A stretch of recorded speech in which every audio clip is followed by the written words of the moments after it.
Ici à Angoulême, au Forum de la Croissance Verte, avec Jean-Louis Jullian. Bonjour. Bonjour. Vous représentez aujourd'hui Stelia Aerospace Composite.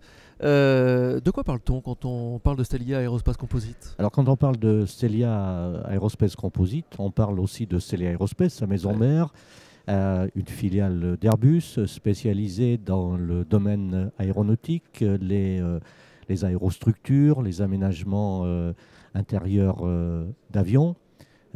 Stelia Aerospace Composite est une filiale qui travaille dans le domaine aéronautique, mais également, et c'est la raison de notre présence aujourd'hui, dans le domaine du stockage de l'hydrogène pour permettre d'alimenter les futurs véhicules électriques qui circuleront à l'hydrogène. Donc on est là aujourd'hui, non pas pour notre activité aéronautique, Aéronautique, oui. mais pour notre activité dans ce secteur de la mobilité écologique qui intéresse donc directement le forum. C'est-à-dire que vous êtes parti de votre savoir-faire avec avec ce que vous faites pour Airbus, avec votre activité aéronautique, et vous vous êtes dit que vous pouviez aussi le mettre au service de la collectivité quelque part. Alors, c'est un petit peu ça, c'est même un peu plus ancien. Parce qu'en fait, l'entreprise a un peu plus de 30 ans. Elle a été créée à l'époque pour faire des réservoirs. On ne parlait pas d'aéronautique à l'époque. Et principalement à partir des technologies issues des applications militaires, des missiles de la force de dissuasion, qui utilisaient des technologies voisines de celles qui sont nécessaires aujourd'hui pour faire ces fameux réservoirs. Parce que sont ces réservoirs? Ce sont des bonbonnes, en quelque sorte, qui doivent stocker du gaz à 700 bars. Alors quand on dit 700 bars, on ne sait pas forcément ce que c'est. Oui, ça Alors représente. une petite image. Dans nos pneus de voiture, on a 2 bars. Donc, D'accord, donc là en on parle de gros, 700 bars, donc c'est 350 voilà, pneus de exactement. C'est voiture. ce que je dis. C'est ce que je dis Pas généralement mal. quand je le présente. 350 fois la pression Ouais. qui est dans celle d'un pneu de voiture. Donc c'est tout de même quelque chose qui est considérable.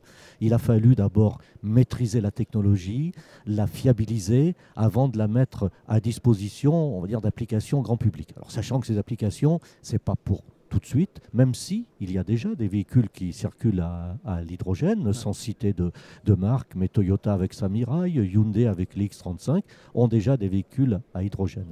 Vraiment, l'entrée en série se fera dans les 10 ans qui viennent. L'objet de notre participation au forum aujourd'hui, c'était l'enjeu du stockage, puisqu'il va falloir fiabiliser, il va falloir rendre capable ce réservoir d'être produit en très grande série. Et surtout, comme dans toutes ces nouvelles technologies, en réduire le coût de fabrication. Si on veut que le véhicule à hydrogène se démocratise, ça passe par la réduction du coût du stockage, de la pile à combustible, etc. etc. C'est-à-dire que vous travaillez avec les constructeurs, vous travaillez avec toutes les filières qui dépendent de cette nécessité de stockage du coup. Oui, exactement. On travaille bien entendu avec les constructeurs, avec les équipementiers. On doit aussi répondre à une réglementation. Les règles pour autoriser la mise en service de ce réservoir, le montage sur un véhicule ont été définies. Notre produit doit répondre à toutes ces règles, doit montrer qu'il satisfait aux exigences de tenue à l'éclatement, de tenue au choc, etc. etc. Juste un mot, un dernier sur la dynamique. Est-ce qu'en France on a un temps d'avance sur ces problématiques-là, ou est-ce qu'on est juste dans le train monde, le train Alors, je vais répondre pour Stelia Aerospace Composite. On est aujourd'hui 5 dans le monde, 5 à 6, dans le monde? 5 à 6 dans le monde, à être capable de proposer la technologie réservoir. Une de ces entreprises, donc parmi les 5, est installée ici dans le territoire de la Nouvelle-Aquitaine. Nous sommes à proximité de Bordeaux. Nous avons la technologie. Le marché se développe. Tout à l'heure, lors d'une des interventions, une question qui était posée, oui, mais ça fait 30 ans qu'on dit que la mobilité hydrogène va se développer. Oui, c'est vrai, on ne peut pas le contester. Sauf qu'aujourd'hui, il y a non seulement des signes, mais des actions concrètes. Je veux dire, si vous souhaitez acheter un véhicule à hydrogène, vous le pouvez. Vous aurez plus de difficultés à en faire le plein ensuite parce qu'il n'y a pas encore le système de réseau de stations de distribution. Mais le marché est en train de s'ouvrir. La technologie existe, il faut la maturer, si je peux dire, et on peut avoir ici, en Nouvelle-Aquitaine, à Bordeaux, à Angoulême, des entreprises qui vont travailler dans cette filière. Lors de la table ronde de tout à l'heure sur la mobilité écologique, la mobilité hydrogène, on a fait le constat qu'on a toutes les composantes de la filière. Puisque Ici dans la région. Ici dans la région. Pour alimenter un véhicule à hydrogène, il faut un réservoir qui va stocker l'hydrogène à 700 bars, comme je disais.